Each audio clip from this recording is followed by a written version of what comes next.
Les services de renseignement français et algériens ne communiquent plus du tout, mes amis, et on l'apprend notamment par Céline Berthon, la directrice de la DGSI, et c'est extrêmement grave parce que pour la France, c'était un moyen de lutter contre les barbus, un sujet hautement stratégique que l'Algérie est habituée à gérer. En effet, mes amis, sur France Info, Céline Berthon, la patronne de la DGSI, la première femme à devenir patronne de la DGSI, a dit « La situation avec l'Algérie est complexe, et mes amis, ce que je vous propose, c'est de regarder la vidéo. » Mais avant ça, mes amis, je suis tout à fait démotivé par le nombre d'abonnés de cette chaîne. Vous êtes 98% à regarder mes vidéos. Ça veut dire que vous regardez 1, 2, 3, 10 vidéos par semaine. Mais par contre, vous êtes 79% à pas être abonné. Vous êtes quasiment pas du tout abonné, mes amis. Pourtant, c'est très simple, c'est gratuit. Vous cliquez sur le petit plus ici et vous partagez la vidéo. Attention avec l'Algérie, elles ont aussi un impact sur votre travail.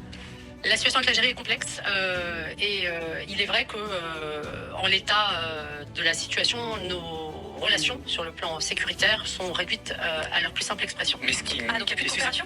Elle est difficile. On connaît l'importance de la coopération avec l'Algérie. Sur le dossier du terrorisme notamment, c'est de nature à mettre en risque le territoire français.